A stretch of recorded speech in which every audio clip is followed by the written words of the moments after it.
Hari Om. Kumarji, please commence.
Sahana vavatu sahanau bhunatu sahaviryam karavavahai tejasvinavaditamastu ma vidvishavahai. Om Shanti Shanti Shanti.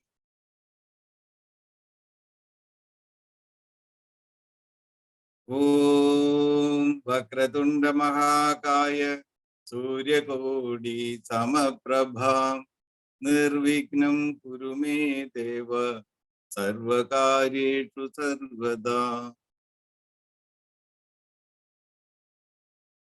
Om Samasta Jana Kalyani Niratam Karunamayam Namami Chinmayam Devam Sadgurum Brahma Vidvaram. Om Shri Chinmaya Sadgurave Namaha.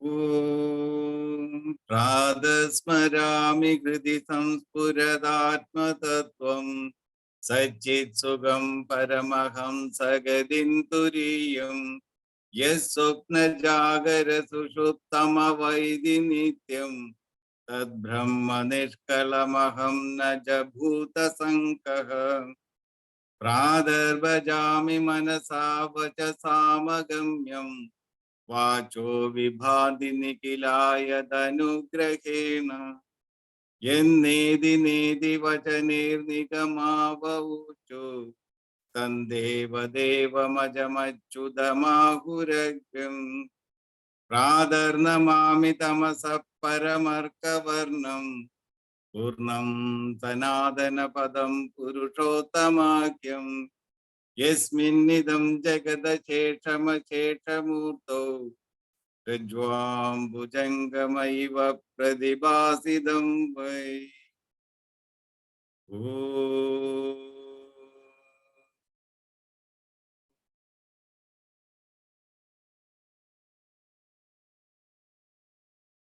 Pranasedam vache sarvam Hridiveya pratishtitam Mateva putran rakshasva Srijna prajnang cha videyana iti.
ശിവപഞ്ചാക്ഷര സ്തോത്രം.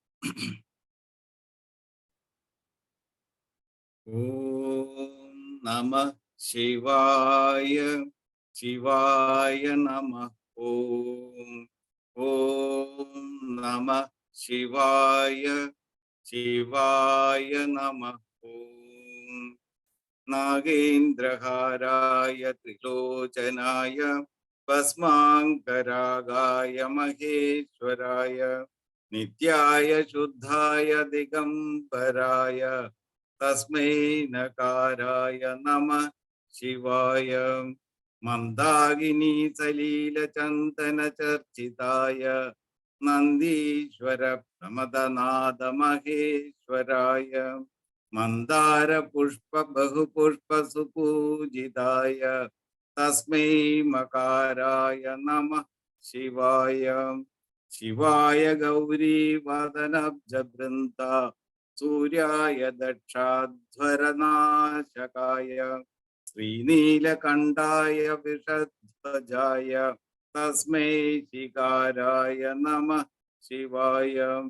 വസിഷ്ഠകുംഭോദ്ഭവ ഗൗതമാര്യ മുനീന്ദ്രദേവാർച്ചിതശേഖരായ ചന്ദ്രാർക വൈശ്വാനരലോചനായ തസ്മൈ വകാരായ നമഃ ശിവായ. യജ്ഞസ്വരൂപായ ജടാധരായ പിനാകഹസ്തായ സനാതനായ ദിവ്യായ ദേവായ ദിഗംബരായ തസ്മൈ യകാരായ നമഃ ശിവായ. പഞ്ചാക്ഷരമിദം പുണ്യം യഃ പഠേത് ശിവസന്നിധോ ശിവലോകമവാപ്നോതി ശിവേന സഹ മോദതേ.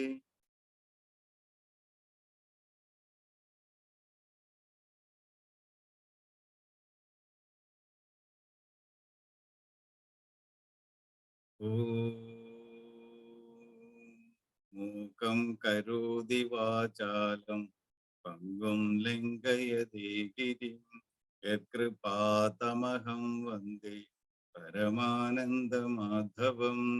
യം ബ്രഹ്മാ വരുണേന്ദ്രരുദ്രമരുതഃ ശൃണ്വന്തി ദിവ്യൈസ്തവൈ വേദൈ സാംഗപദക്രമോപനിഷദൈ ഗായന്തി യം സാമഗാഃ. ധ്യാനാവസ്ഥിതതദ്ഗതേന മനസാ പശ്യന്തി യം യോഗിനോ യസ്യാന്തം ന വിദുഃസുരാസുരഗണ ദേവായ തസ്മൈ നമഃ.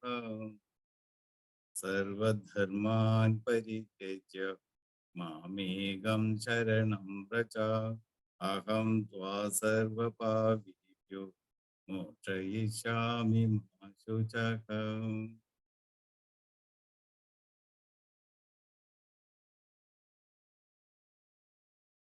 ശ്ലോകാസ് 1 to 10. ഓം നമോ ഭഗവതേ വാസുദേവായ. ഓം ശ്രീകൃഷ്ണ പരമാത്മനേ നമഃ. അധ നവമോऽധ്യായഃ. രാജവിദ്യാ രാജഗുഹ്യയോഗഃ. ശ്രീഭഗവാനുവാച ഇദം തു തേ ഗുഹ്യതമം പ്രവക്ഷ്യാമ്യനസൂയവേ.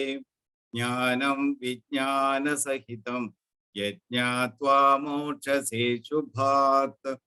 രാജവിദ്യാ രാജഗുഹ്യം പവിത്രമിദമുത്തമം പ്രത്യക്ഷാവഗമം ധർമ്മ്യം സുസുഖം കർത്തുമവ്യയം. അശ്രദ്ധാനാ പുരുഷാഃ ധർമ്മസ്യാസ്യ പരന്തപ അപ്രാപ്യ മാം നിവർത്തന്തെ മൃത്യുസംസാരവക്മനി. മയാ തദമിദം സർവം ജഗദവ്യക്തമൂർത്തിനാ മസ്ഥാനി സർവഭൂതാനി ന ചാഹം തേഷ്വവസ്ഥിതഃ ന ച മസ്താനി ഭൂതാനി പശ്യ മേ യോഗമൈശ്വരം. भूतभृन्न च भूतस्थः ममात्मा भूतभावनः यदाकाशस्थितो नित्यं वायुः सर्वत्र गुमहान् तथा सर्वाणि भूतानि मस्तानीत्युपधारय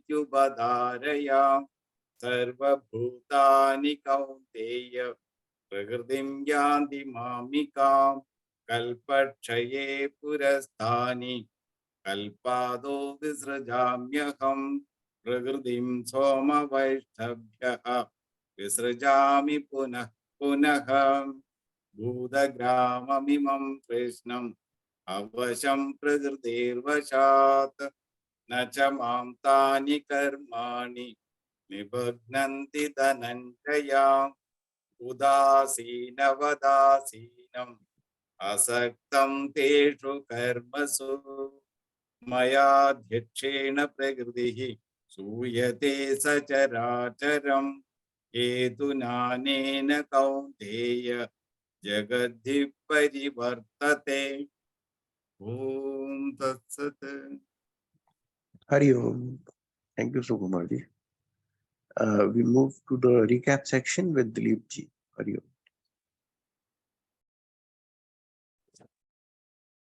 Hari Om. Last week we have covered verses 5 and 6.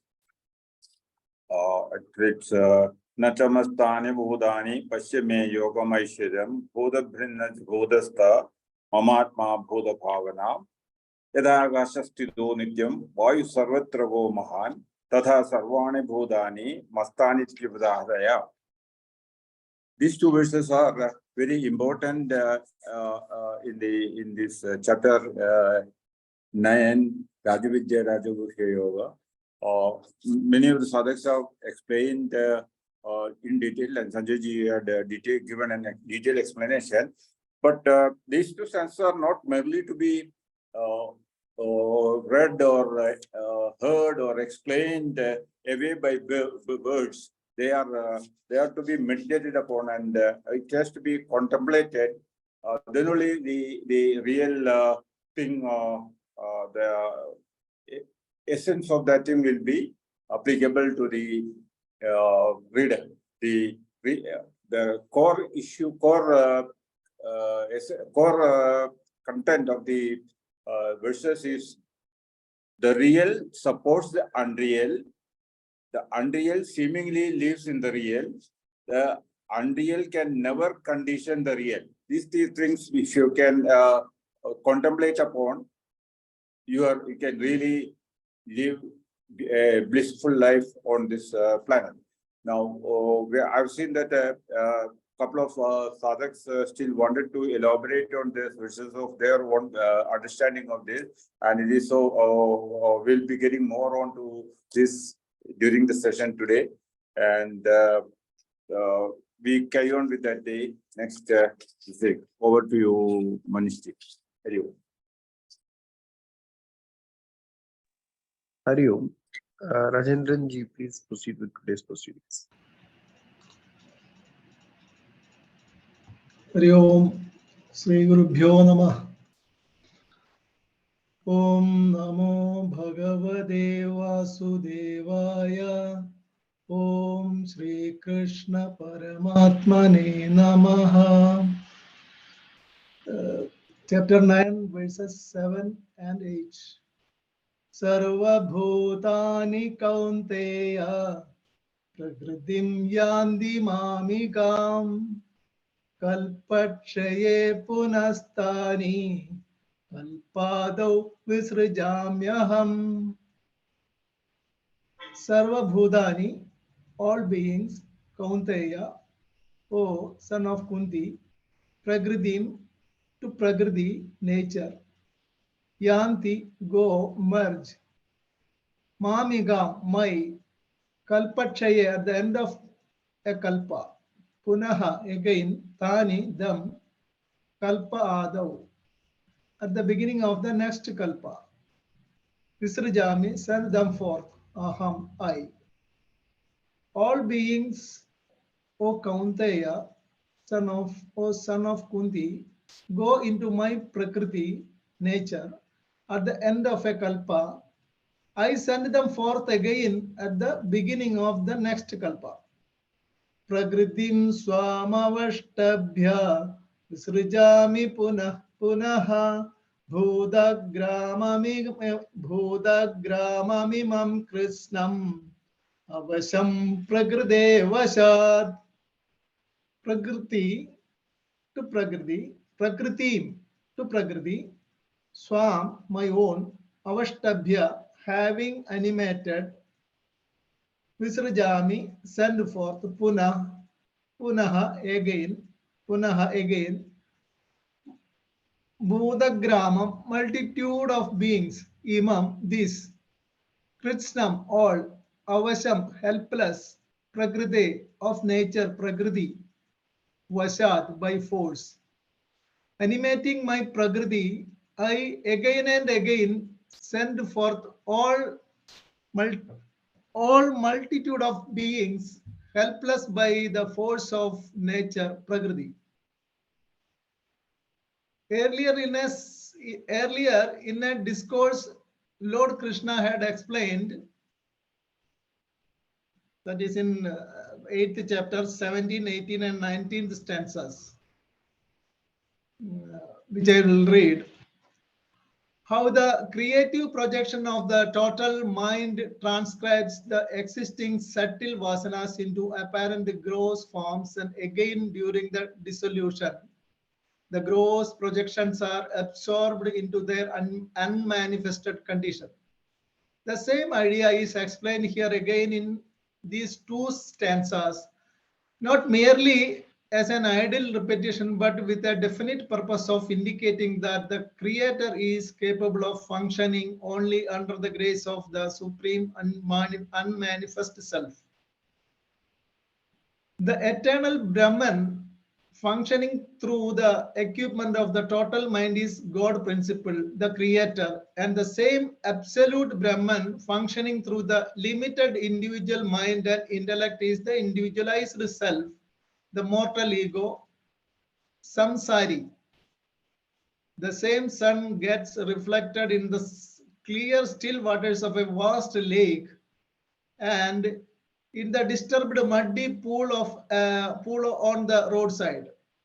The difference between two distinctive reflections in the different equipment will explain the difference between the individual ego and the God's principle. Just as the sun in the sky can rightly say, I am the cause for the brilliant reflection in the lake and the broken, dull reflection in the in the wayside pool. So too Krishna, the self declares, I am the vital animating reality behind the creator and the creator. The adjunct of the God principle, the total body, mind and intellect equipment continues the lower nature of the self called Prakriti. At the beginning of a cycle, the existing vasanas in the lower nature get projected out. I send them forth again. Refer to the story of four men sleeping in the wayside rest house. That is in 18 and 19. Prakriti, at the beginning,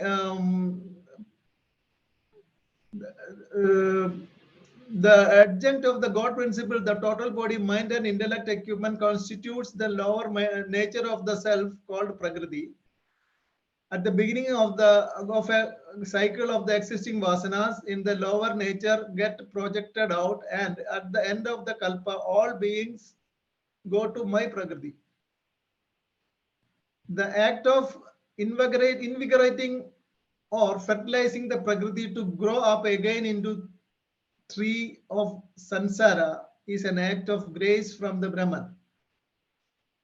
If the Supreme Consciousness were not to identify with Prakriti, Maya, she being inert in herself, cannot protect forth any life at all. The entire multitude of vasanas I project again and again when the self animates Prakriti, the vasanas have no freedom at all to refuse expression because they are helpless under the sway of Prakriti. In philosophy, the rishis often explain the universe from the standpoint of the macrocosm, that is samashti, which has a knack of confusing the students unless each student strives hard to understand its implications subjectively in himself as microcosm vyashti. Viewed thus in the individual subjective inner life story, the statement proves to be indeed true, since without the life in us, the self identifying with the lower nature in us, the mind and intellect equipment cannot create the characteristic ego which can come to suffer its limited existence. We have already found that greatest scoundrel and the noblest saint are both the same when neither of them is identifying with his mind and intellect in the state of their deep sleep. On waking up, the scoundrel mind projects scoundrel and the saintly mind projects the saint. And the vitality behind both is the supreme spark of life, consciousness absolute. Thus, scoundrel is incapable of not behaving as scoundrel, as much as the saint cannot by any chance play the scoundrel even for a moment. The scoundrel is as much helpless as the saint, both being helplessly under the sway of Prakriti in each. And the entire drama of the dissolution of Vasana expressions and the projection of the Vasana dances are performed upon the changeless, imperishable, eternal platform of the self. I project again and again. We may note here that a large portion of the categories of Vedanta have been beautifully summarized here, and no other pen can give such a masterly summary except the pen of Vyasa, softened by the volumes of literature that it had produced for all later generations to admire, enjoy, and profit by. Now, this has been beautifully explained, Gurudev, in a video which was posted by Balaji. That is very detailedly explained without any doubt, without having chance of any doubt. Here, 17th, 18th, in 18th, 8th chapter, there is a mention of 17th, 18th, and 19th stanzas. Sahasra yuga paryandam yad brahmano viduhu ratrim yuga sahasrandam te ho ratra vido janaha. Those who know the length of the day of Brahma, which ends in 1,000 yugas, and the night which also ends in 1,000 yugas, they know the day and night. There Vyasa is talking about the day and night. Continuing, avyaktat vyaktaya sarva prabhavandyaha ragame ratragame praliyande tatraivavakta sapnyage. From the unmanifested, all the manifested proceed and at the coming of the day. At the coming of the night, they dissolve verily in that alone, which is called unmanifest. So the play of manifest and unmanifest is well described there, which is again quoted here. Buddhagrama, 19th stanza, Buddhagrama sa eva ayam bhutva bhuta praliyate ratragame vashaha partha prabhavatyagaha ragame. This same multitude of beings is being born again and again and dissolved into unmanifest, helplessly, O Partha, at the coming of the night, and they come forth again at the coming of the day. So there it is very clear. Also, it has been mentioned here. So it is Vyashti and Samashti has been described. lower nature, some Vyashti, Vyashti is the lower nature of Prakriti. Further, when we go in the ninth chapter, this idea is going to be cleared much more elaborately.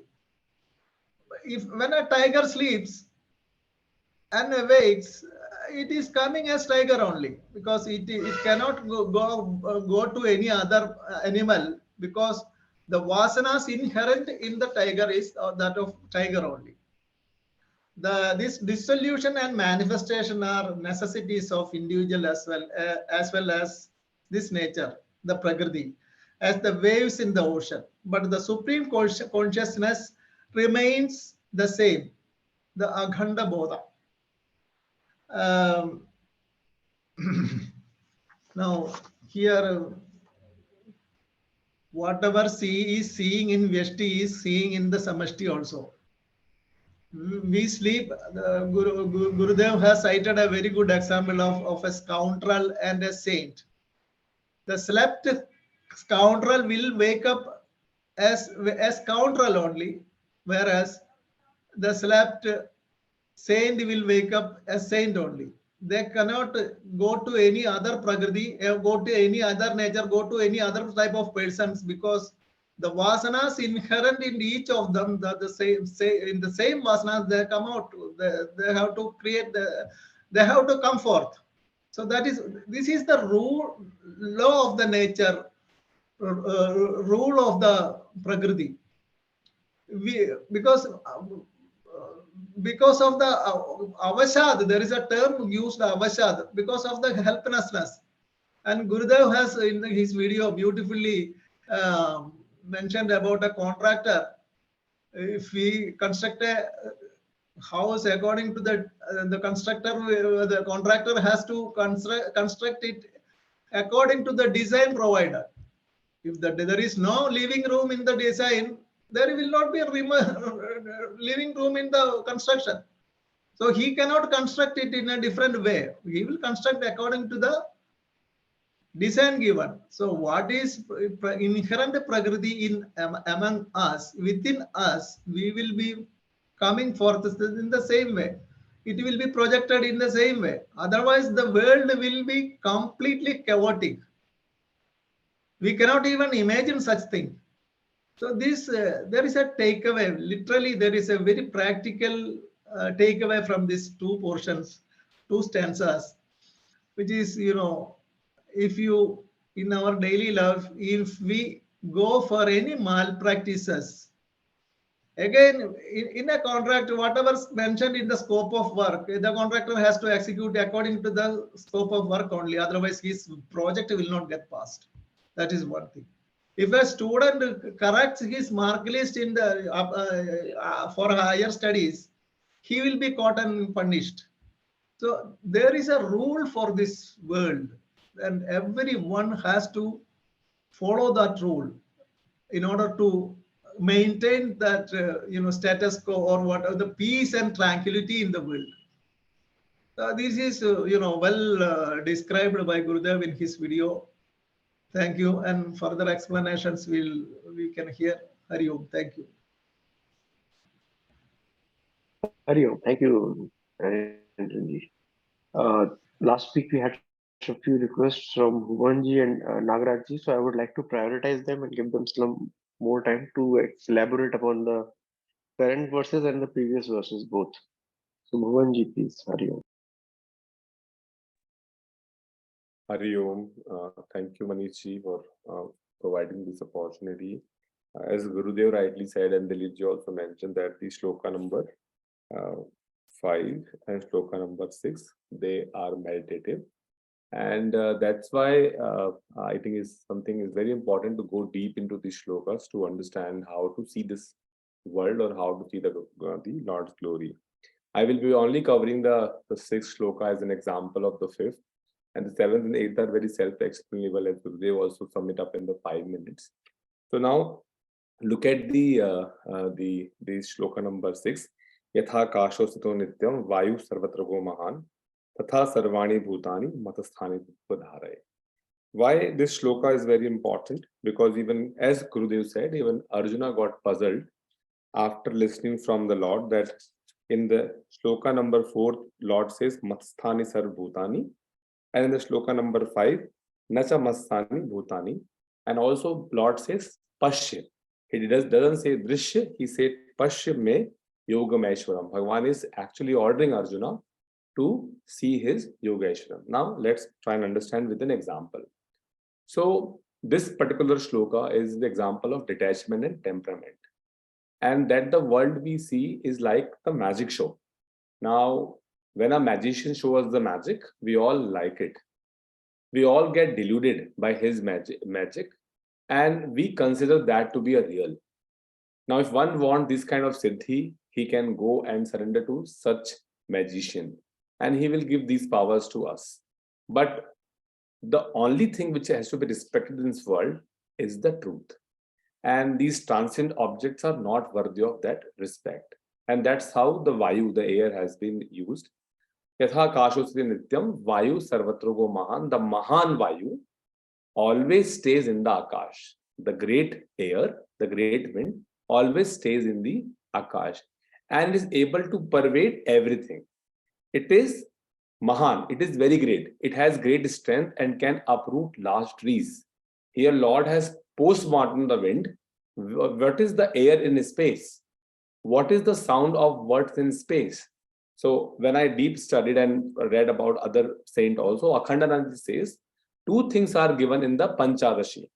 In one place, it is written that sound is an attribute of space, and in another, it is also written that emptiness, avakash, is also an attribute of space.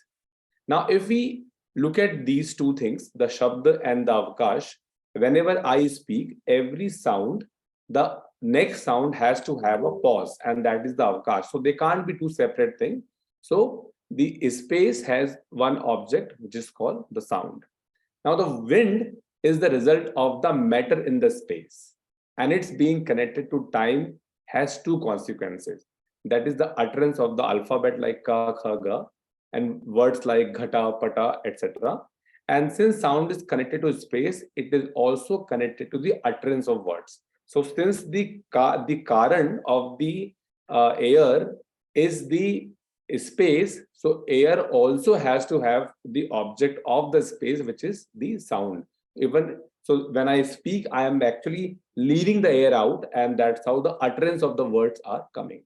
Now, space is also connected to Desh, the land, because in the space we have talked about east, west, north, and south. Now, these are the directions which are there in the space, which is also called Drik. Since space is a matter, the wind is the result, and movement is its characteristics of pervading everything. The existence of Dravida, the grosser,ness in the matter, Kalatva, which is the measurable quality of time, and Dikatva, the existence of direction, are possible only because of the Tan Matra. All these Panch Mahabhuta in the subtlest form are called Tan Matra. And therefore, all these qualities which we are seeing are nothing but the superimposition. If we separate space from the characteristics of matter, direction, and time, then space will remain as Tan Matra, the subtle form of matter. Tanmatra means nirvishesh, without any spatial characteristics or qualities. And when only the Tanmatra is left, then it will not be separate from the nirvishesh. It is the savishesh, the spatial attribute that is different from things that have spatial attribute. So the Vayu Devta, the demigod of wind, is in space. It moves around, causing the waves of fresh air, and a breeze begins to blow. The waves of air which comes one after the another are connected to the Kala, the time. And the movement from one place to another is connected to Desha, is space or land. The movement which seems to take place in the present condition is perceived in the substratum of the relative truth, which is the totality, and in this case is Akash. Hence, the matter and the order of the movement and the rising of a breeze all are imagined in the Brahma Tattva, the essence of the Brahman, which is inseparable from the Sat and Chit. The Lord is Sat, Chit, and Anand. Now, here in the shloka, Vayu has been mentioned as Sarvatra Gaha. Sarvatra Gaha is the accumulation of Chit. Mahan is the accumulation of matter, and Nityam is the accumulation of time. All the secrets of the winds are now revealed. What does that mean? Unless and until we will understand the grosser and how it has come. How will we see the glory of the God in them? How do we see the ultimate reality? Now, what is in space? When reality does not exist in the wind, it will exist in the space. And since space is nirguna, without attribute, how can it show that it is separate from the Pratyak Chaitanya, the consciousness within? Akasha means a glimmer of light. A means Ishat, and the Kasha means Prakash, brightness, which means Paramatma. It is another matter if we interpret Prakash to refer to the sun, because the root Kasha also indicates brightness. Just as there is a wind in the Akash, in the same way, all the land exists in the space of my essence, which is free of matter and time. That means they seem to exist on the substratum and brightness of our own absence of external reality, which is also called Atyant Bhava. So I will summarize in next two lines is this is all happening because of Vikar, and the ultimate reality from the standpoint of view of the Akash and Vayu is the Akash. We don't see any quality of Vayu in the Akash, and we start feeling the Vayu itself is real and is everything, but that's not the case. So in this particular shloka, if you see, Bhagavan is saying that you see the Lord in me, you see me in the Lord, and all this is nothing but Yoga Maheshwaram. And this is the Virodhabhas, this is the Vivritta. And that is what these two shlokas to be meditated, that everything is Lord. Lord doesn't dwell in this world because he's Avyakta and we are Janma. The day we start seeing everything as Brahman, I think even these explanations are not needed, but because of our conditioning, we tend to do that. On that note, I would like to say Hari Om to all of you. Thank you for giving the opportunity.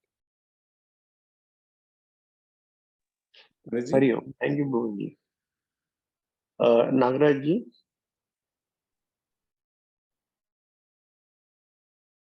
Hari Om. Gupta ji, really an eye opener. Different ways of looking at things. I think that's the whole idea of the study group. Not getting into so much detail, but Manish, I understand 5, 6, and 7, 8. Can I take the time for Yes, all? yes. Okay. So, I mean, I've always like to put perspective in where we started this whole discourse of the Bhagavad Gita, where Arjuna is in the battlefield and fighting his own internal demons. So if you have realized, we've all moved from a lot of discussion on ritualism and prayers and all this stuff. Now I think we're coming to differentiating the finer elements, wherein the finer elements of how the mind is, the way we manage our mind. See, we always go to a normal restaurant, and then we have a choice of going to a fine dining restaurant. What is the difference that we perceive when we go to these two restaurants? Other than the presentation and all this stuff, there's a lot of emphasis on the essence or the flavors. The flavors of the ingredients used to make the food that has been present in front of us. So for me, the way I have looked at it is, we're trying to now, Lord Krishna is now, in simple words, and obviously supported by Swami Chinmayananda's interpretation and our own interpretation of each of this one, is able to we are able to understand the finer details of how our mind has been, how we have misused our mind, or how we have moved away from our basic nature. At least, I think when we are born at a certain age, they say you're closest to God, isn't it? A child is equivalent to God, or some equivalent is quotes I've heard when I was much, earlier. So where we have moved away from our Prakriti, or the nature that we are born supposed to be living all through our life. That's where I have interpreted this in the sense that the finer elements of our human mind capabilities is what I'm trying to understand in this. In sloka number 5, it's a lovely line that was written, told by Swami Chinmayananda. In short, at time of the direct subjective experience of the self, there is no cognition of the pluralistic world, which is born out of the forgetfulness of the infinite. I think there is a clear, this one, first of all, is we're talking about the understanding of our, when you're meditating, people have perceived a sense of oneness, the oneness of oneself to the oneness of the mind, of the world. I think when we understand the Sri Chakra concept, which is a descriptive way, a descriptive or a figurative way of how a mind is, that is from the outer inner circles, we go into the rounds and then the different triangles, and then finally there is an inside triangle with a dot, isn't it? So when we delve into our self, directive, subjective of the self, we do not understand, or we go beyond the pluralistic world. Pluralistic world, the way I have interpreted it is, there are so many interpretations of life, but like Rajendra ji said, there is only one dharmic life or prakriti life that is actually to be lived in, and how we've forgotten or moved away from it. I try to make it into in my own understanding as when you're working in a working environment, we have realized that some companies have they work on an auto mode when people understand the whole idea of the company's essence or company's vision statements.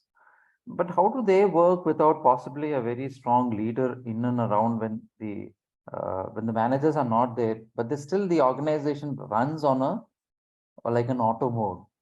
So that is where I think where I have interpreted this is how we've evolved and seen and moved to that point in our mindset that we have always associated ourselves with the self.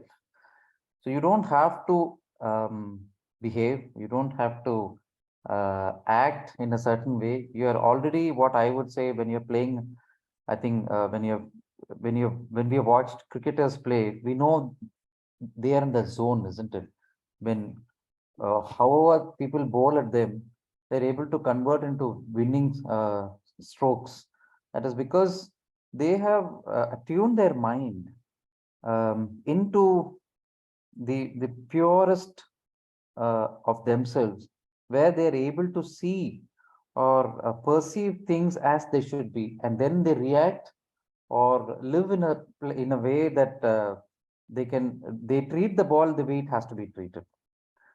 So these three or four slokas that I've been reading for some time now is, if I would say, dig deeper in the sense of, for me, it's the easier way that I've assimilated myself is from a food perspective. The finer elements of life. The akasha, the mighty wind moving everywhere, rests always in the space. I think that is the pure reiteration of the God in us, or we are part of God, but God is always the detached person who is able to perceive or look at us in a different way, but we aspire to be part of Him. In the 7th and 8th, I think this is again a clear reiteration of which the same sun gets reflected in the clear, still waters of a vast lake, and in the disturbed, muddy pool on the roadside. The difference between two distinct reflections is how I would see when you go for when you see a movie.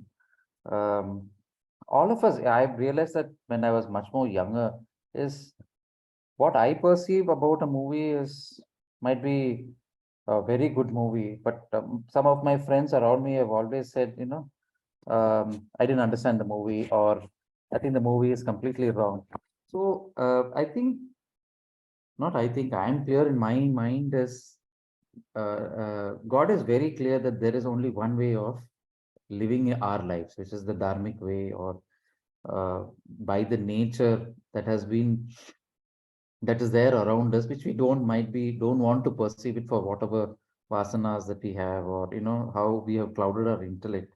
But the if we are able to perceive life from the God's viewpoint, I mean, it's easier for us to, first of all, I think, latch on to, like we have an idol. It's easier to latch on to an idol or a concept initially before it becomes part of our nature itself, is where we are able to differentiate the real and the unreal.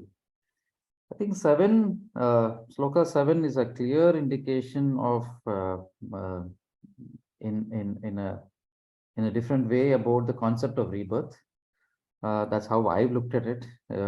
If you don't go and live in the way the Prakriti has, that you're supposed to live in the way of nature, Lord send us back, or send us born into a body again, and in the continuation of the soul journey continues. If I have to summarize what Lord Krishna says in these four, from my perspective, which is, I've just written it down as, you are me, you are made of me, but I am I. So I have been able to summarize these four slokas. Hari Om. Thank you. Hari Om. Thank you, Nagarji. We move on with the class today.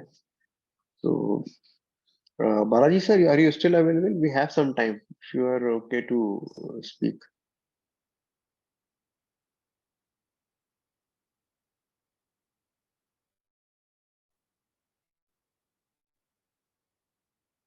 I guess he's not. Hari Om, I'm there. Hari Om, Hari Om. I just wanted to make space.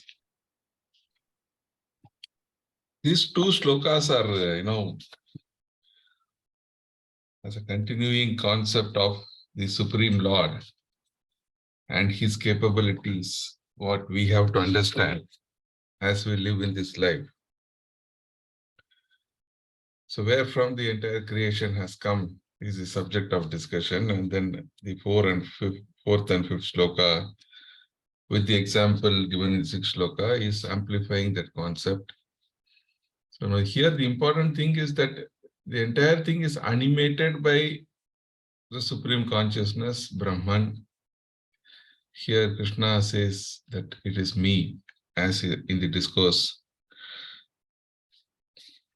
So very simple subject, in the sense our understanding should be everything arises from that one Supreme Consciousness. Everything merges back to that one Supreme Consciousness. When it rises in the Kalpa Adav, in the beginning of the creation, and Kalpa Kshaye, it merges back into that Supreme Consciousness. So the efficient cause being that consciousness, which we refer as Brahman, is the source from which everything comes and everything goes back. So this is the secret, royal secret, one of the royal secret. Otherwise you will not know. And who is saying this? He himself is saying this. Mamikam, which is me only. Here, one important point is that our Gurudev's video very clear clarifies everything, that you are the blueprint, you are the giving, the concept is created by you. The world, your world, how it should be, is created by our vasanas, but it is energized by the Lord. So Gurudev gives the clear message that it is, if you want to make a better world, you have to change. You have to change to nobler thoughts. from which nobler actions will emerge, from which selflessness will emerge. And through this selflessness, we will get our mind purified. And in this purified mind and intellect, the agitations in the mind will reduce.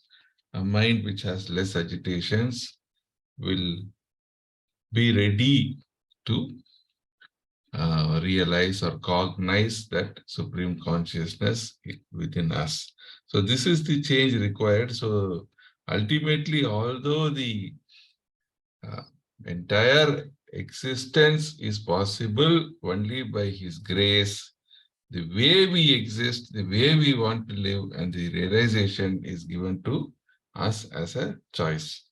So this is that is this expanding that concept of relationless relationship, 4, 5, and 6, continuing here in 7 and 8 also, it is very clearly mentioned that avasaha prakritir vasat. So by the force here, that the force meaning the pressure of the vasanas. Vasat by force, prakriti helpless by the force of the vasanas, we. The vasanas, our vasanas. So when there is no vasanas, that force will not be there. So the supreme consciousness, the entire concept of this individualized loka disappears. Vyashti, as Gurudev says. So to understand this loka, you have to take it from the standpoint of Vyashti, the total mind, the total intellect. Is also energized by him, whereas our mind, our intellect, our vasanas also energizes for us to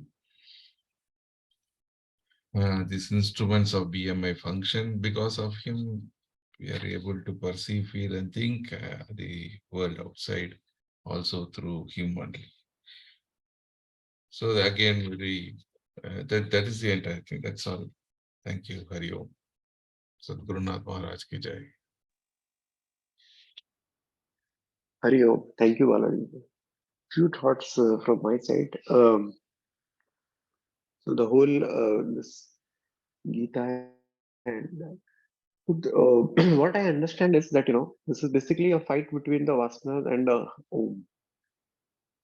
It is from a human view, from a person's perspective, it is more like where is your identification? The whole crisis goes back to the question of identity. Nirvana Shaktam says that you have to identify yourself as consciousness. That's a very clear statement. That is something like a rope for me I would want to hold on to. Because that is where the distinctions start. And that is where you have to negate your other elements, which are your body, mind, and intellect. Because this whole fight is coming from that. That is what exactly Gurudev also said, that the vasanas will reproject themselves once the kalpa is the beginning. So those vasanas are so powerful and they work through your body, mind, and intellect. Now, if you, in the normal way, go ahead and identify yourself with the body, mind, intellect, you will again go back and do all whatever you are supposed to do. So a scoundrel will remain a scoundrel. It is only that differentiation and identification with consciousness that can lead you ahead and take you on the path of evolution. This is what I could briefly understand from these two shlokas. Hari Om. We carry on the discussion. I would like to request Nanduji if you can share your views. Hari Om. Very nicely explained by everyone. Today's our discussion for sloka number 7 and 8. And I would like to start the word about the kalpa. We know that kalpa is like a very long time. And from our scripture, I tried to summarize that and just I would like to put that here. What is meant by kalpa? We know that our 1 year is called as like one solar day, and that one solar day is a composition of Uttarayana and Dakshinayana. That is called as like one solar day. Then there are like 4 yugas, we know that. Satyuga, Treta Yuga, Dwapar Yuga, and the Kalu Yuga. And Kalu Yuga itself is like a 432,000 years. And of all these like 4 yugas, there is becoming as a one Mahayuga. One Mahayuga, and that one Mahayuga is of like 4,320,000 years. That is one Mahayuga. Such 71 Mahayugas is becoming as a one Manvantara. And out of this one Manvantara, 14 Manvantaras, and that is becoming as a one Kalp. So this much time that is referred in our scriptures as well, like Kalpa. We know that like all of us will not be there with the body, but as a soul, yes, will be there. And that is what God is emphasizing here. Like when the Kalpakshaya and the Kalpado means beginning of the Kalpa as well. We and why these things are happening? Because of vasanas only. Why our birth? We took birth because of our vasanas. And in commentary, we have seen that very nicely explained by Gurudeva about like a work as a like a Ishvara is just like a contractor, and he's just doing your job, whatever you have blueprint you have given.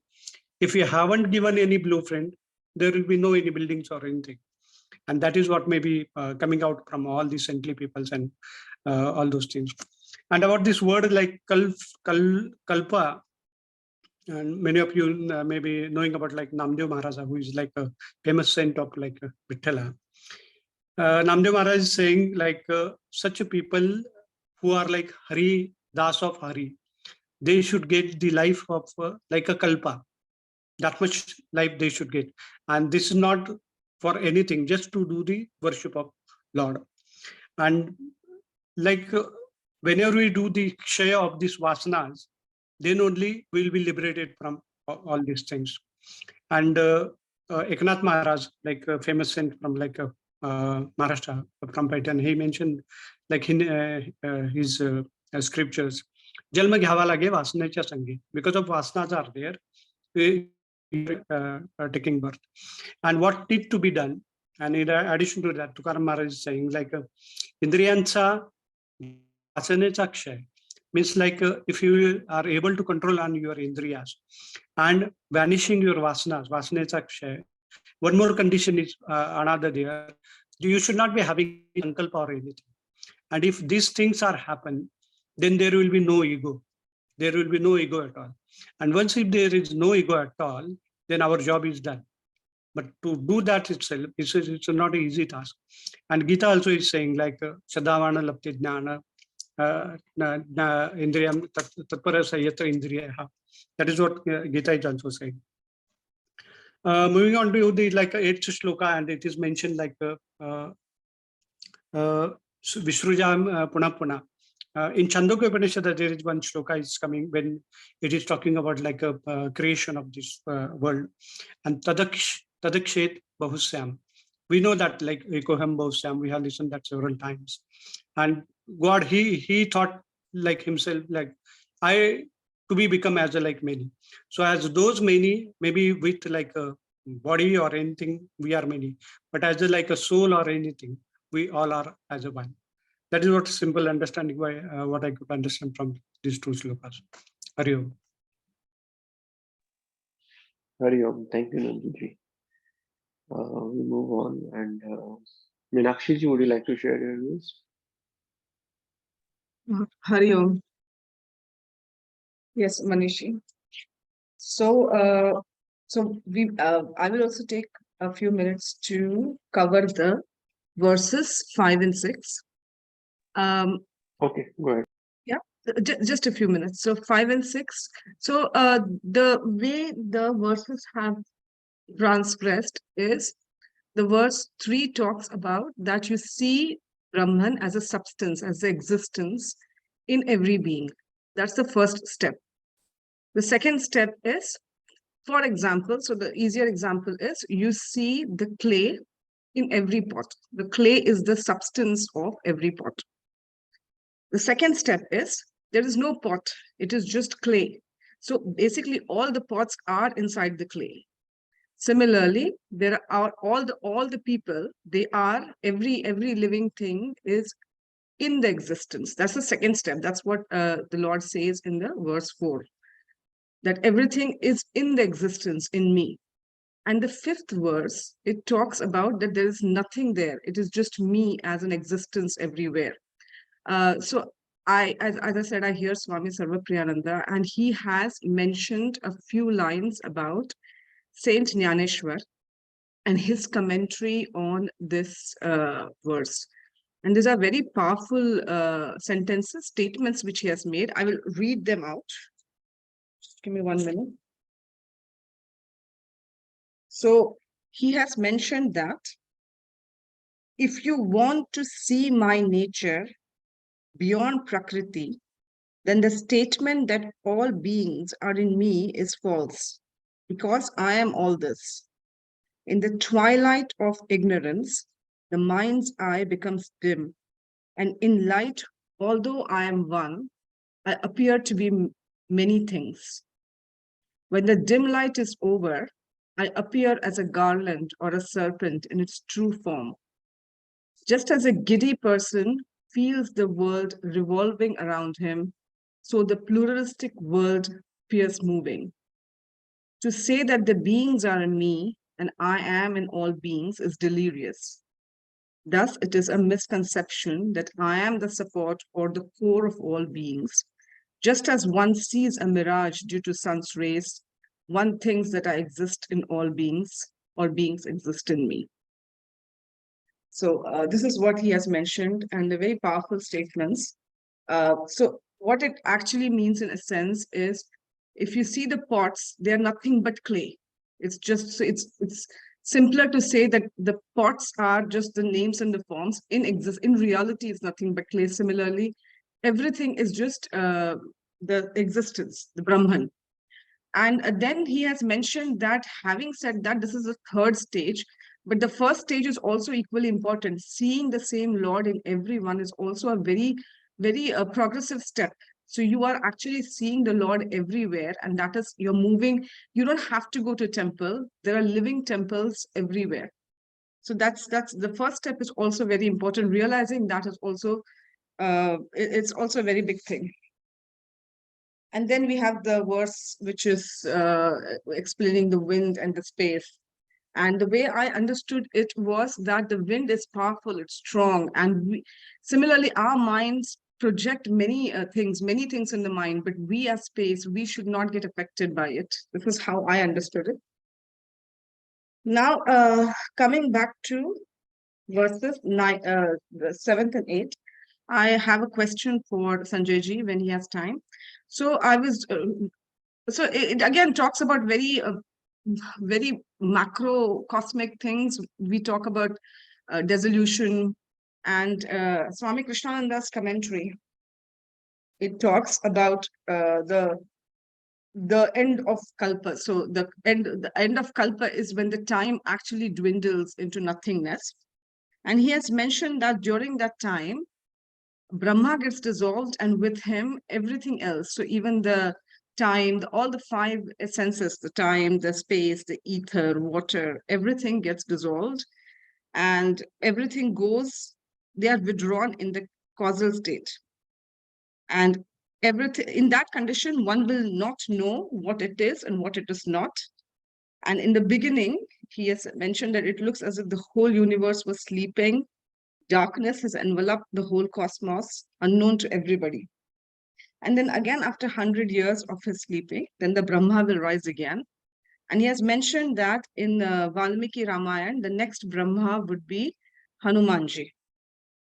He's going to be fit for the next cycle. And as creation takes place again and again, similarly, same forms, same molds will be there. And Rama, Lord Krishna, all Jesus Christ, Muhammad, everyone will come back again.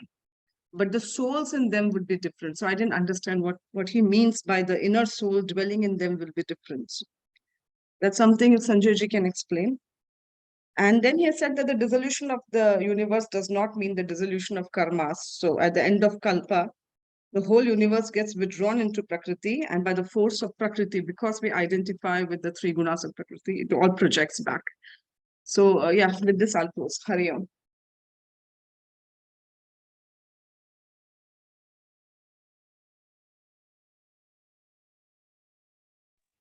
Hari Om. We move on with the other participants.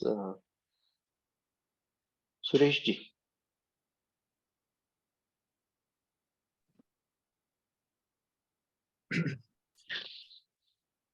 Hari Om, Sri Gurubhyo Namaha. See that how difficult it is. It is quite difficult to explain if you are going to or trying to explain in a deep manner. It will be very difficult. There are a lot of technical terms are coming here.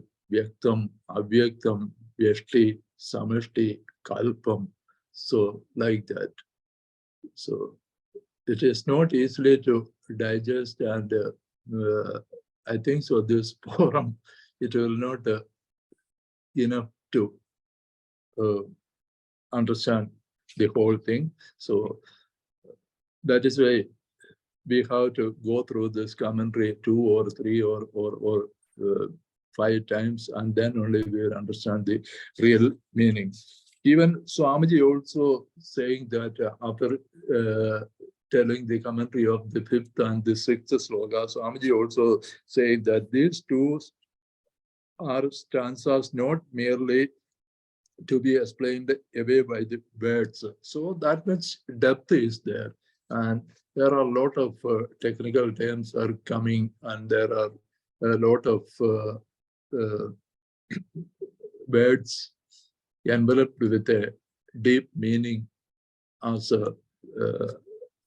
Puanji explained that the Agasha, the Mahan, in the current words also, we can see that Avasham, Prakriter, Vashat, all this, there are very vast, wide meanings are there. Anyway, today the slogans under the discussion is the 7th and 8th. Sarva Bhudani Kaundeya Prakritim Yanti Mamigam Kalpachaye Punastani Kalpadu Visrjamyakam Prakritim Samavashtabhyava Visrjami Puna Puna Boda Gramam Krelsam Avasham Prakritir Vashat. The meaning is the 7th sloka is saying that all beings, all Kaundeya, all son of Kundi, go into my Prakriti or the nature at the end of the Kalpa. I send them forth again at the beginning of the next Kalpa. And the 8th sloka meaning is animating my Prakriti, I again and again send forth all this helpless multitude of the beings by the force of the nature. Avasham Prakriti Vasha. That is the most important thing. By the force of all this helpless multitude of beings, by the force of the nature. So that is the key words in this sloka. If you look at the 5th sloka very clearly, Bhagavan mentioned that Naja Mastani Bhudani Pashame Yogam Avisharyam Bhudavrinna Cha Bhudasta Mamatma Bhudavana Yogam Avisharyam. What is the what you call the sovereign yoga, where it is placed, and what is that? And that is the secret knowledge or the entire theme of this chapter enveloped in the sloka number 5. And Bhagavan is very clearly is saying that the Paramatma, he is the one is controlling the Prakriti or all the beings it is controlling. And what is a stage of the Paramatma in the 6th sloka? Very clearly in a simple way explain that how the air is spread in the ether or the Akasha. It is like that. This is the position of the Paramatma. It is mentioned in the 6th sloka, and coming to the 7th and 8th sloka, again it is elaborating. And it is saying that at the end of the each kalpa, all beings, O Arjuna, attain to my nature. So this is also very interesting. The end of the kalpa, that is the day of the Brahma, and very nicely Nandaji was explaining the calculation of the years and all these things. See, if you look at the normal calculator also, how many digits it is showing. The normal calculator we can buy from the shops, the 15, 20 dirhams calculator, it is showing the 10 digits only. Or the maximum you can see that for 12 digits, and the big calculator, if you need, you have to give the special order, and the stationaries they will bring to you 14 digits.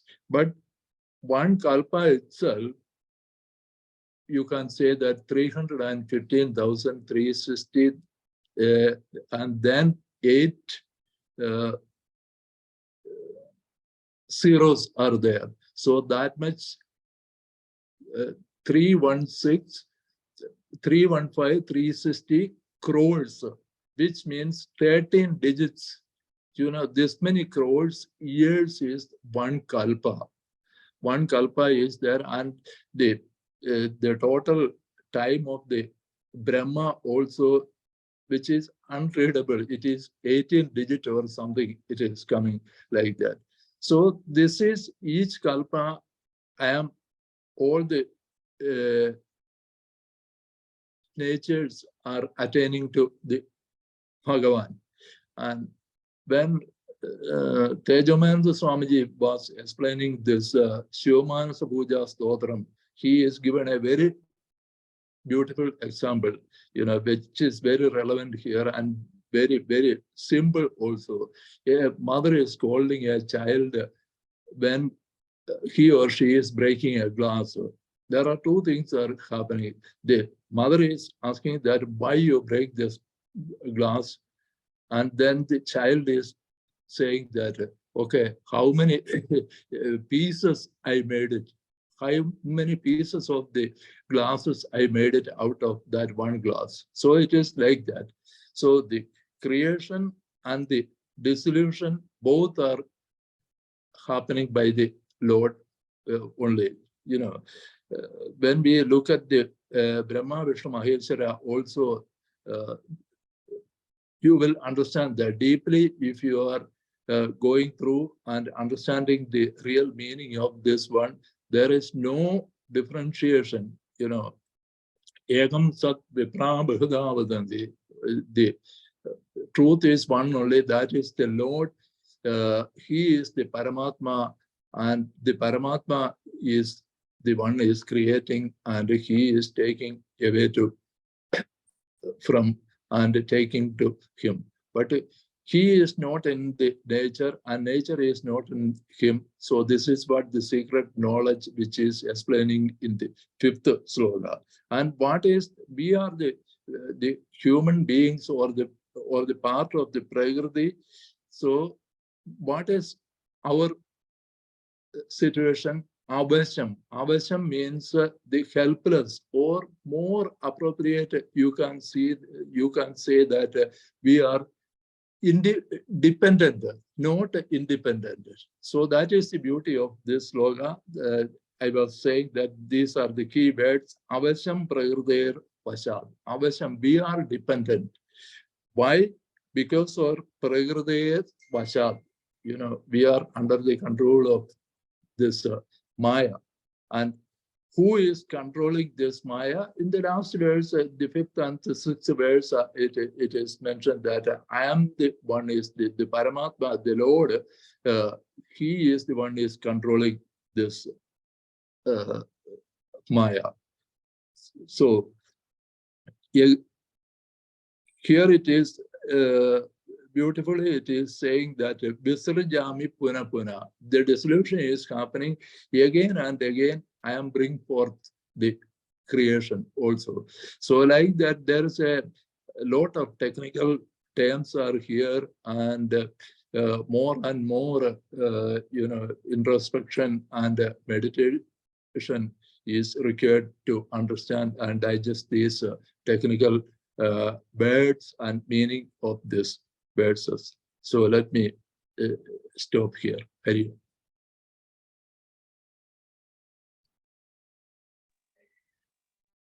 Hari Om. Anyone else just wants to speak? I don't know because what is the level of preparation of many of the participants? So anybody can volunteer actually. Hariom, Manishji, I have just one point I just want to share with so that Sanjay ji may be able to elaborate on that.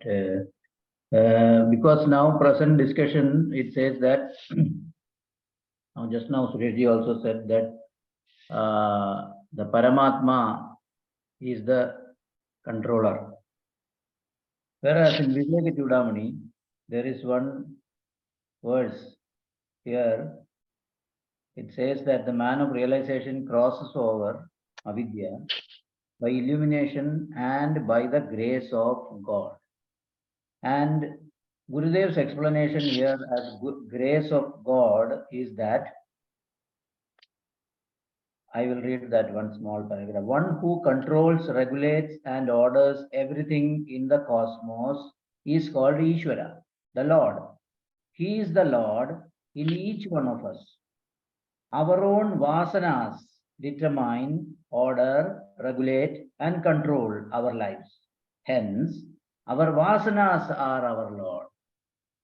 So the definition of Ishvara is totally, and also it is Ishvara Ishvaranugrahita Taya. That word meaning is totally interpreted in such a way that the vasanas are the Lord, the controller. So there is nothing somebody sitting as Paramatma has to do.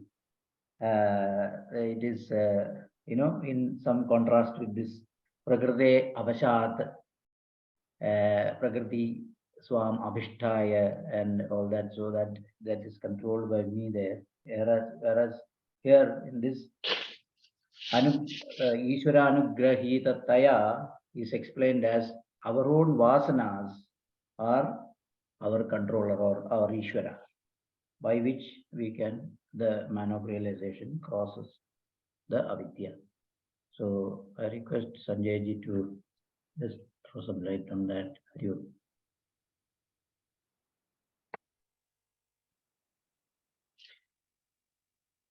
Hari Om.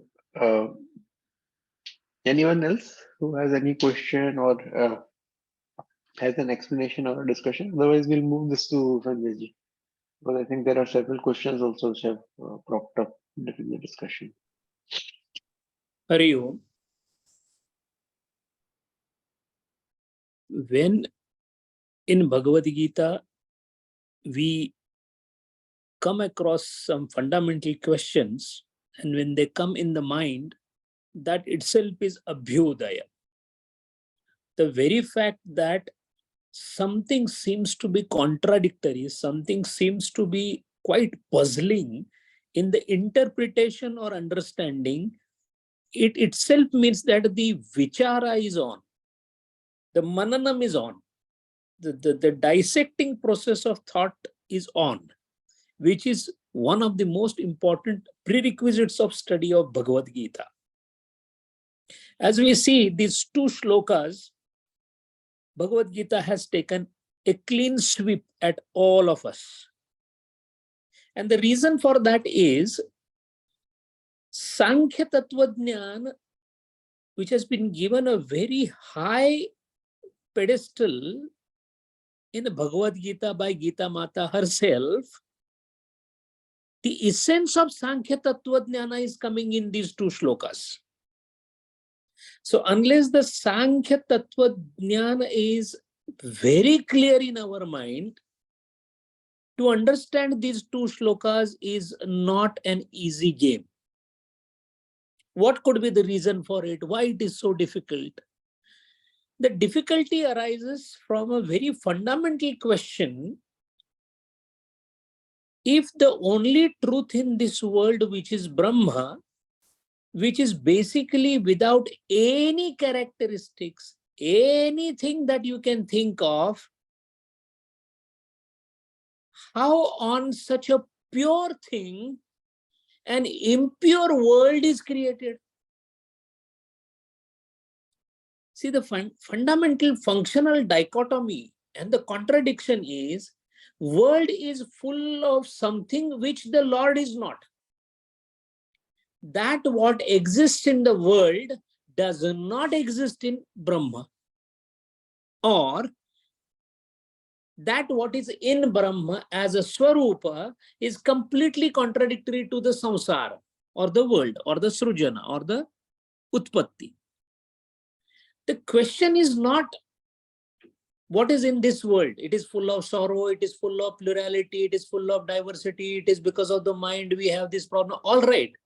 The question is, how such a impure, dirty thing full of vasanas came from such a pure thing? That is the fundamental question. Why would Lord create something which is going to have such a stupid fate, such a painful existence? And we say he's compassionate. He's not even compassionate because he's beyond emotions. How can he be compassionate? Compassion is an emotion. Compassion arises only when there is another one to be compassionate about. When Brahma is one only, there is no question of compassion. And yet, this whole world full of pain, misery, problems, bandha, triguna, prakruti, blah, blah, blah, ajnana, aviveka, anatma. How can this exist? And if everything exists on him, Maya Adhyakshena Suyati is going to come now. In one or two sloka later, it is going to come. If Maya Adhyakshena Suyate Characharam, Arjuna, I am into everything, that means he is in Ajnana also. How can a Jnana exist in Ajnana?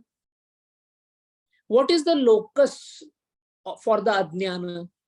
Where is the house of Ajnana? Where does house Ajnana resides? In Jnana. Can sun reside in darkness? Oh, I stay in darkness. Cannot. But darkness is there. When sun is alone existing, how can darkness be there? Either the sun is there. This brings us back to the Abhasavad of Adhyasavad of opening commentary of Brahma Sutra by Shankaracharya. Chaya atapau. Darkness and sun cannot coexist, yet seem to be coexisting. Anatma, pluralistic, painful, full of misery, avidya purna vishwa is existing alongside the pure unalloyed Brahma. Two absolutely 180-degree opposite things coexisting simultaneously or appearing to coexist simultaneously. Arjuna, this is Maya. This is Prakruti. And the problem with us is, Lord, all right, you are saying so, so I will say, okay, but frankly speaking, baat kuch hajam nahi hui. The fire and the water happily coexisted ever after. Cannot. No, but they do. Yeah, they do, I see. How do we reconcile it? And yet, on the top of it, it is said that in everything I am existing. First of all, the world is full of pluralities, pain, misery, and I am existing in pain and misery also.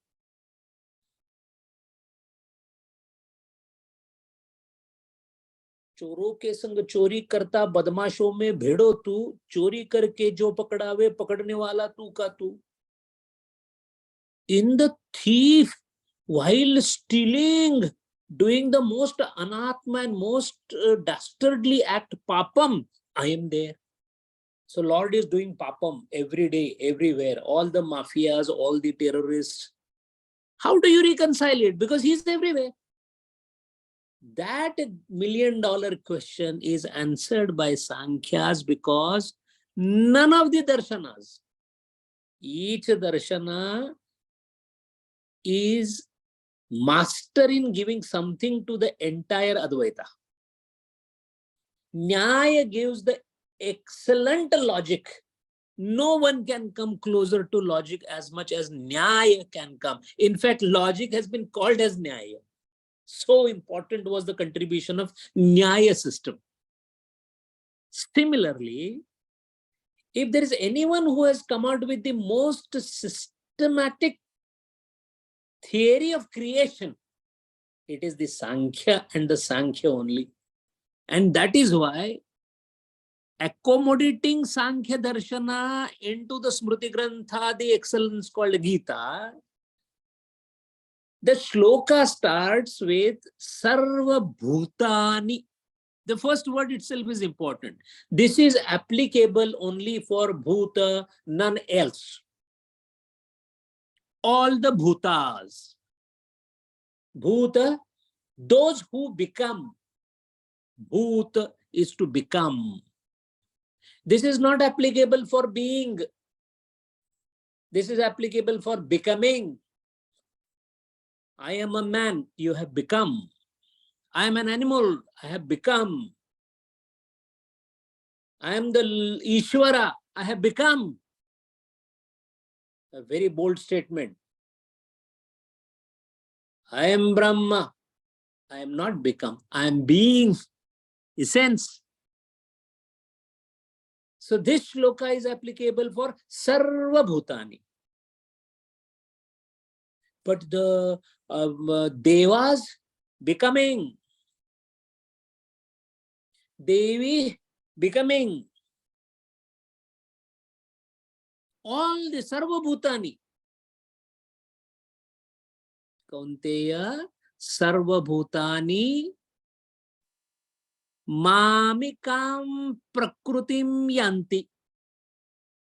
All the three words are important. Prakrutim Yanti, that's not important. Mamikam Prakruti. That means they all come to reside in the Prakruti, which is mine.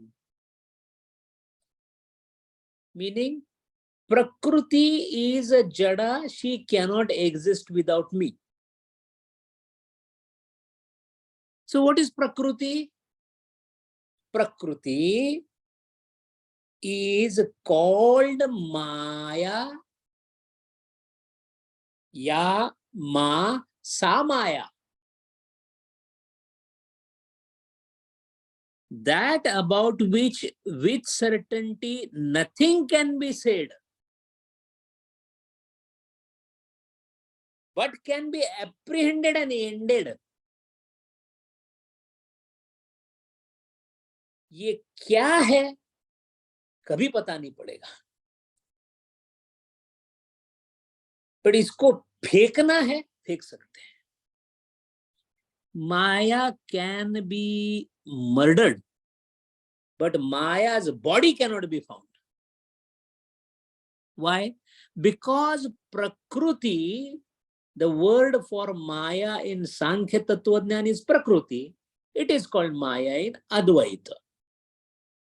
There is a slight philosophical difference between the two, but let us keep it aside. What is Prakruti? Prakruti is Lord's way of channelizing the creation, which itself is a magic.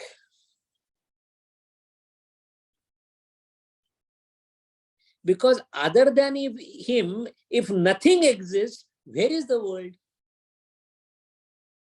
But it appears, sir, I am the part of the world. We are having Gita Satsang. It is in the world only. It appears in the world.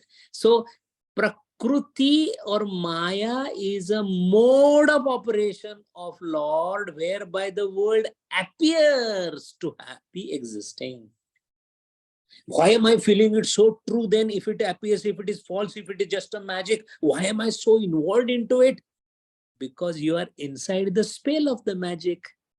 When you come out of the spell of the magic, when you are hypnotized, you cannot come to know that you are hypnotized. Only when you are out of the hypnotism, you would say, I was hypnotized, and that was hypnotism. It is not to be taken seriously. Because all hypnotism is nothing else but illusion. And illusion is not to be taken seriously. It comes and goes. There is no rainbow there. There's no color. It appears to my eyes as colors. Otherwise, there are only water crystals there in the sky. But till the time I have got eyes as my indriya and I am a human being, it will look to me as rainbow only. For the one who is behind the rainbow, he will say, where is the rainbow? I can't see anything. I am in the sky. I'm just seeing a plain blue sky. Perspective of the person differs. So perspective, if it is a perspective of being a part of the creation, then you are Prakruti Antargata. And anybody who is Prakruti Antargata is called Bhuta. So Kaunteya, Sarva Bhutani, that means those who are subjected to Prakruti's impact or influence. The Prakruti, what is that Prakruti? Prakruti, what is it? It is nothing else but a mode of operation. It is not a substance.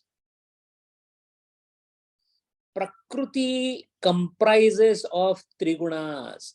If Trigunas are present, Prakruti is present. If Trigunas are not there, Prakruti is not there. That is why Bhagavan said, Nistraigunyo Bhava Arjuna, means come out of Prakriti, Arjuna. Now, three gunas are the one through which all this creation, the contents, the sarvabhuta, the variety, and the bird, and the tree, and the water, and the mountain, and la la la la, everything is done because of three gunas. So now that I am into the world because of three gunas, am I condemned to be in three gunas? Or can I come out of three gunas? That is the fundamental question. If I come out of the three gunas, that means if I go beyond Prakriti, or if I destroy the Prakriti and come out, then what will happen? Then I will be a person out of hypnotism. So then I will come to know that all that was there or that is there, which is called as Vishwa, universe, Srujana, is nothing else but illusion, magic, Leela, sport, game, call by any name. It doesn't exist. When you become rope yourself, you will not feel that there is a snake on the rope. It is only when you are not the rope, then you look at the rope and feel there is a snake there. Snake is not there. You are scared of the snake because there is a snake. So you start sweating, you are trembling, you want to run away. All these are false things because snake itself is not there. Now, if another person comes and says, snake is not there, you'll say, are you mad? Look at that corner. There is a so-called curved thing lying there. It is nothing else. It's only snake. Till the time you feel that there is a ghost in the post, snake in the rope, or necker or silver in the necker, we are going to feel the presence of world. And this presence of world is then characterized by three gunas. So there will be some people here doing nice things. Some people here doing very active transactory things. Some people doing very dastardly things. Look at all the world, irrespective of India, America, China, Nepal, doesn't matter. All of them, they're only involved in three things. One, somebody is doing good. Two, somebody is doing bad. Three, somebody is doing mixed. There's nothing else in this world. There's no man, woman, nothing, animal, nothing. Only three things.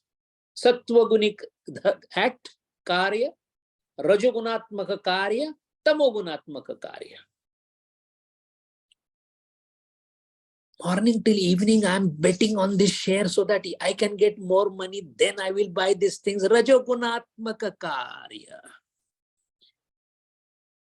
I'm going and telling somebody, sir, please buy this. I will definitely see that you get double the money once you buy this. You know what? And this.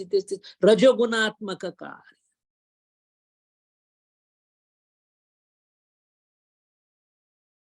I am sitting in my office and suddenly I realize that there is a mistake here and I can find out that mistake. And if I find that mistake and I cover it up, I will get some money for that. So I cover it up. Somebody gives me money to cover that particular scandal. Tamogunatmaka karya.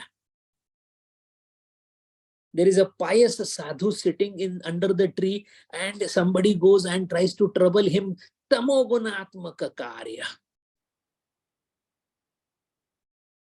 And somebody feels that, what is the point? Even if I remain hungry, I can see that man is hungry. I must give him the food.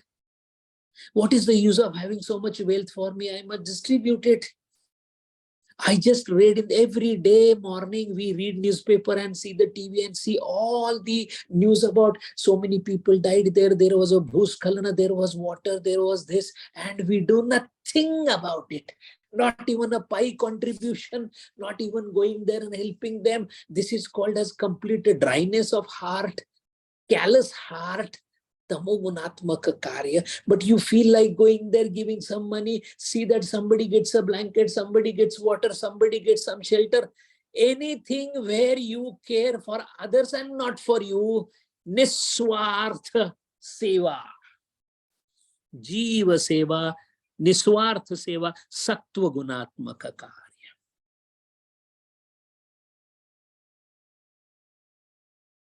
Now, if I do sattva gunatmaka karya, then I have all my vasanas or desires are for doing good. For doing good, I get next birth so that I can do further good. In that also, I do lot of good. I get further birth to do further more good. Similarly, I do bad. I get, because my vasana is to steal somebody's money, become rich, try to rob somebody, tamogunatma, I will get that kind of birth.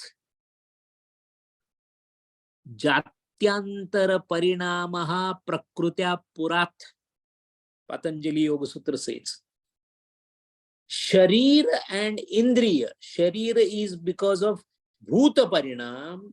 Indriya is because of Asmita Parinam. So because of these two, births are made to happen depending upon the Vasana.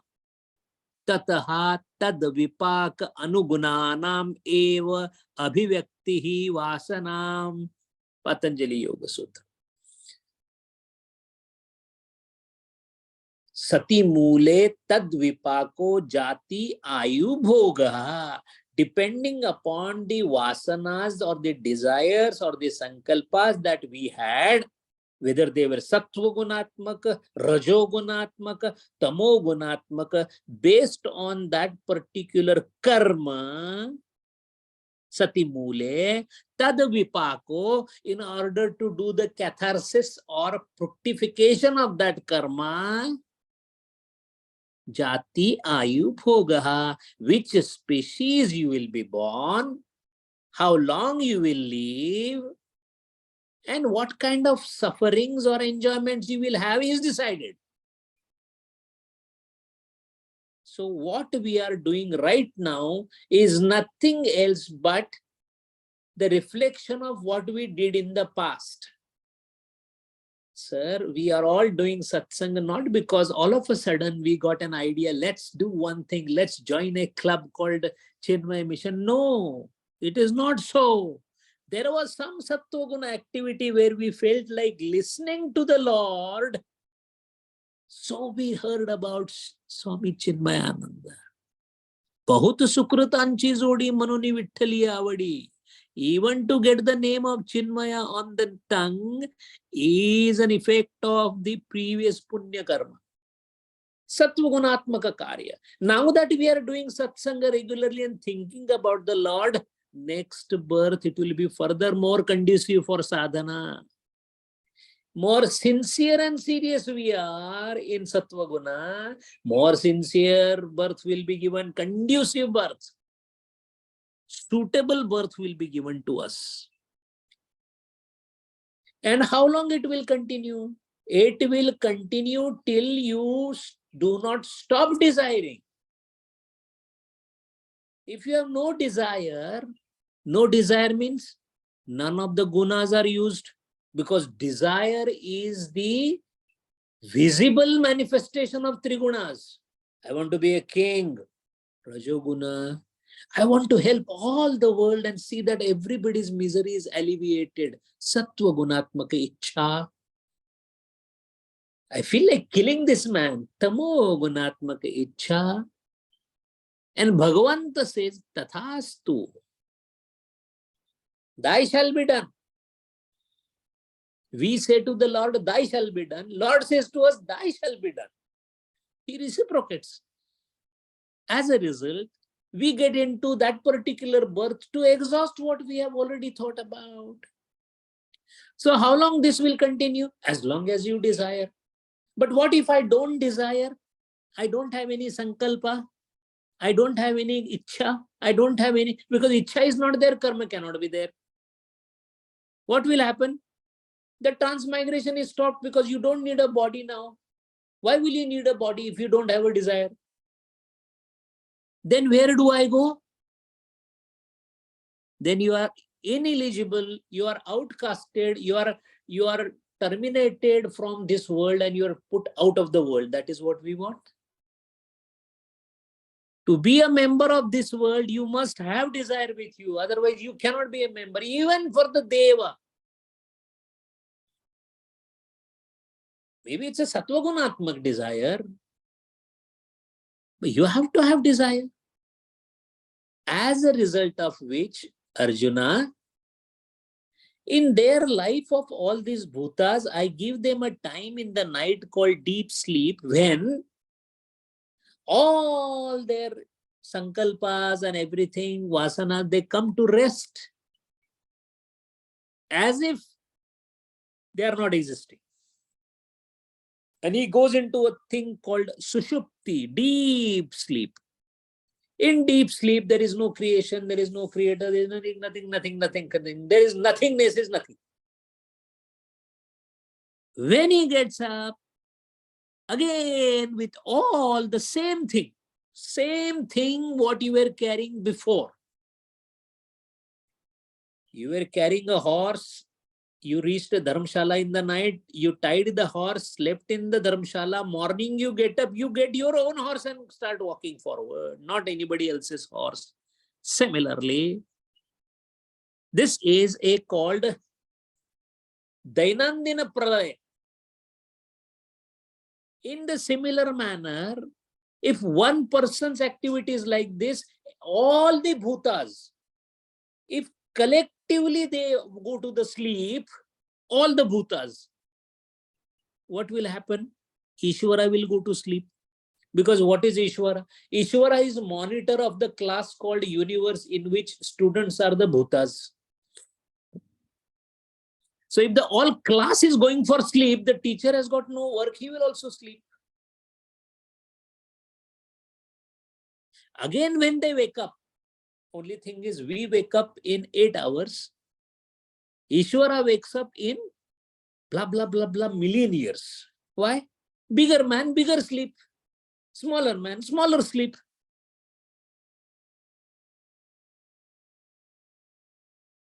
So the Ishvara, Gurudeva says, creator is capable of functioning only under the grace of supreme manifest self, unmanifest self, means under the Brahma's tutelage.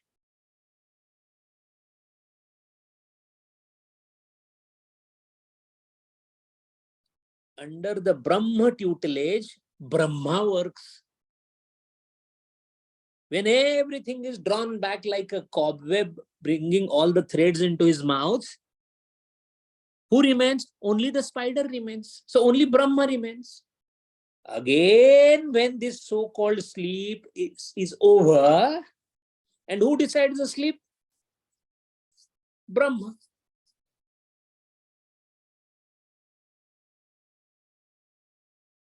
Once that sleep is over, the creation starts. So it could be a creation after 8 hours of sleep for the Dainandiya Nitya Pralaya of hours, or it could be the Kalpanta Pralaya of Brahma.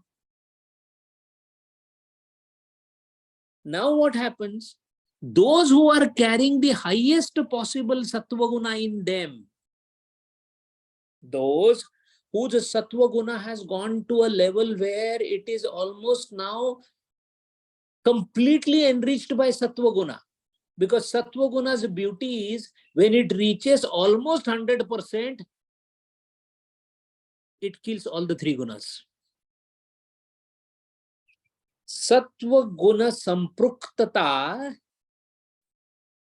leads to a pathway where we can actually throw off all the Sattva, all the 3 gunas. And what is the highest activity of Sattva Guna? The highest activity of Sattva Guna is to only and only do paropkar. Tuka mane ata urlo upkara purta. Tukaram Maharaj said, I have no aim of living now. My only reason why I am here now is to help others. Vishwa Kalyan, Loka Sangraha.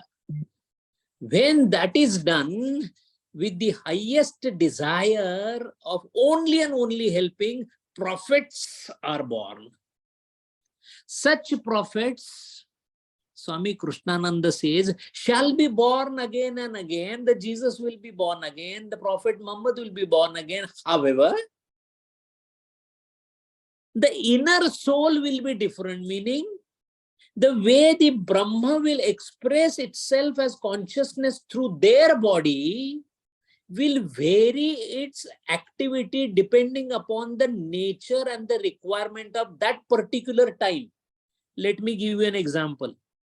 We are now trying to go in space, SpaceX and Tesla and all that is happening.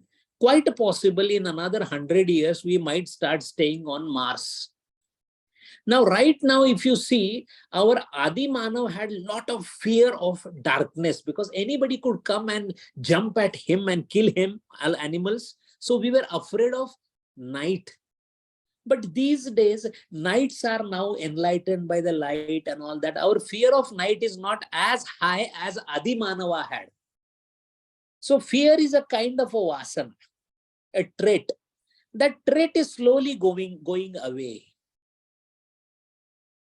So protection from the darkness as a vasana, that I must be protected from the darkness. This vasana over the period gets diluted. And imagine, maybe after 100 or 1,000 years, we might have only light. There will be no darkness because we will be progressing in electricity or some kind of light production, etc. That you will start emitting light maybe from your skin. You don't know. Suppose we go further. Then what will happen? That old Supta Vasana will die on its own. Similarly, need of the people who will be there on this Bhuta Grama after 1,000 years will be completely different. Why? They will not be using road. They may not be eating food also because they might start eating capsules, or they might implant some essence of food under their skin and they will live for 10 years. There is no need for having wheat, barley. You don't know because this is how the science is, so-called science is progressing. At such a progression, the desires are going to change. What will be the desire of a mother after 1,000 years? My son, when he's going towards Saturn, should not fall down in the dark black hole. It may sound very ridiculous now, but it could be the reality of the future. Now that is a vasana again. Current vasana is, my child, when he comes back on the road, he should not meet with an accident on the bike. This is also vasana. Vasana differs depending upon the kala. And mind well, the kala that I spoke is also very small compared to the vastness of the kala. So since vasanas are going to change, the prophets that will come to alleviate those vasanas will be proportionate to that particular kind of people that will be existing. That is why Veda Sampanna Samaj, when it was there in Aryan period, the Rishis were of different types. For the current type that we are in the 21st century, we needed a Paramatma like Swami Chinmayananda to teach us. However, the person may become relevant in the next phase, although the essence remains the same, the modality of treatment. That is why the inner soul, the consciousness, may express itself in a different manner than the current prophets. That is what Swami Krishnananda is hinting at. And when we are trying to go upwards towards the Lord, by increasing our sattva guna, what we are doing? Vasanas are nothing else but the dirty cloths that we are wearing. Dirtiness is more when tamoguna is more. When dirt is less, rajoguna is more. And when rajoguna and tamoguna both are less, then the tunic that we are wearing, the cloth that we are wearing is pure white. But pure white is also not required. Vivrunate tanuswam. You are supposed to remove your matter vesha. Even that white thing has to be removed. So who is telling you to leave tamoguna, then go to rajoguna, from rajoguna to sattvaguna? Vasanas only are changing. No, from the bad vasana, you are going to good vasana. So vasanas are only the one who are directing you to move upwards. So when vasanas are existing, it is the Lord who is guiding you through your vasanas to go towards nirvasana. What Pradeep ji was asking is, when you are in the realm of the world, when you are in the realm of vasanas, good vasana chase away the bad vasana. This is done because good vasana and bad vasana both have Lord into them. So the vasana becomes your Lord or Ishvara, or Ishvara Anugraha, vasana Anugraha. Because good vasana is Anugraha, because it gets rid of the bad vasana. However, good vasana is also a bondage. Now you require Anugraha of whom? You require anugraha of somebody who is beyond the world of vasana. That is called Sadguru. Sadguru will take you beyond the Sattvaguna. That is how the process is going to go. So Arjuna, Mamikam Prakrutim, because that so-called Trigunas, or collectively it is called Prakruti or Maya, is all Maya. She is dependent on me because I am the Adhyaksha. She is Adhyastha. So she is the one who is dependent, and through her all this happens. So remember one thing, you are caught up in this because of that magical lady called Maya. But Lord, I want to come out of it. Please help me. No, no, no. Help also she will do, because she is mine only. She brought you in trouble. She will take you out of the trouble. It is the same Maya, same Shakti that brought you in trouble. It is the same Shakti that will take you out of the trouble. While going into the Maya, you went away from me, entered into the Maya. Now, while coming out and coming back, you come to the Maya, come out of her, and then meet me. Prakrutim swam avashtabhya.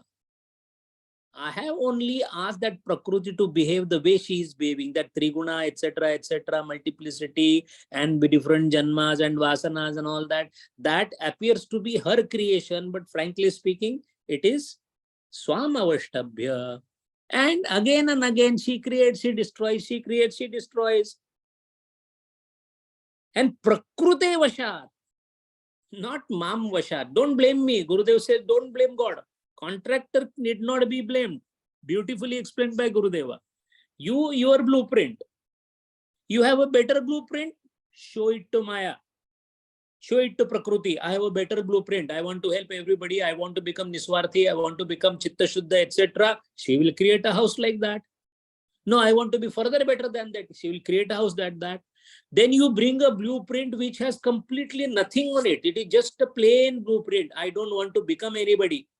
There also Maya helps. She says, okay, you are unfit to be in my world. I threw you out of my place and I will put you at the feet of Lord. Go there. The whole idea is work on the Prakriti to become unfit for Prakriti. You became, because of Prakriti, You want to unbecome, it is also through Prakriti. And when you unbecome, what you become? When you unbecome, you don't unbecome, you become being. Become to being by unbecoming. That is how, again and again, Arjuna, this kind of game I keep playing, and you might be surprised what a dirty game I'm playing. First of all, it is a game that you will not realize unless you come out of it. It is a magic, Arjuna. Can you blame a magician for creating a magic? When magic itself is false, in the magic, a magician has made somebody unconscious. So will you hang the magician? No. In fact, you clap at him. Why? What a beautiful imagination he made. That is why all the people say, Bhagavan, what world you have made. Maya maha thagini hum jani. Ramaya ki dulhan lutal bazar. Kabir Maharaj says, ये जो भगवान राम की दुल्हन है माया, रमैया की दुल्हन लुटल बाजार. सुरपुर लूटा, नागपुर लूटा, Narad Muni के पाड़ी पछार. Even Narada was not also spared by Maya. हम तो बच गए साहिब कृपा से, लग गए भव पार. रमैया के दुल्हन लुटल बाजार. That is why she is the one who is playing the magic, but she is mine only. This is khayali pulav hai. And you are complaining that you got indigestion because of khayali pulav. The khayali pulav mein indigestion ho hi nahi sakta. You think, but you think doesn't mean that it is true. The truth is, the world is not created. It appears to you as created. For me, it is a magic. It appears so real that it can't be magic. It is magical for the one who realized it. So is it magical or is it truth? Is it untruth or is it truth? Or is it satasat vilakshan? Arjuna, these contradiction, virodhabhas, is Maya itself. Hari Om.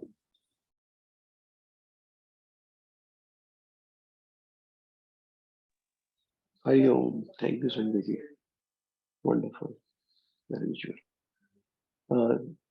Sukumar ji, will you do the closing prayers, please? Yeah. Hari Om.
सर्वे भवन्तु सुखिनः, सर्वे सन्तु निरामय, सर्वे भद्राणि पश्यन्तु, मा कश्चित् दुःखभाग् भवेत्.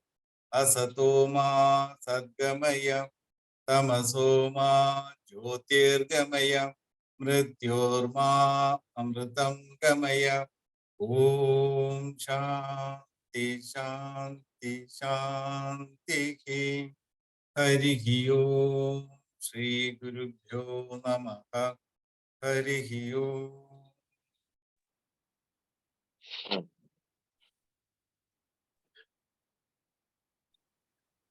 Let us take our pledge now. We stand as one family, bound to each other with love and respect. We serve as an army, courageous and disciplined, ever ready to force all low tendencies and false values within and without us. We live honestly the noble life of sacrifice and service, producing more than what we consume and giving more than what we take. We seek the Lord's grace, keep us on the path of virtue, courage, and wisdom. May Thy grace and blessing flow through us to the world around us. We believe that the service of our country is the service of the Lord of Lords, and devotion to the people is the devotion to the Supreme Servant. We know our responsibility, give us the ability and courage to fulfill them. Om Tat Sat. Hari Om. Hari Om. Hari Om. Hari Om. Hari Om. Hari Om, Hari Om, Hari Om. Hari Om, Hari Om. Hari Om.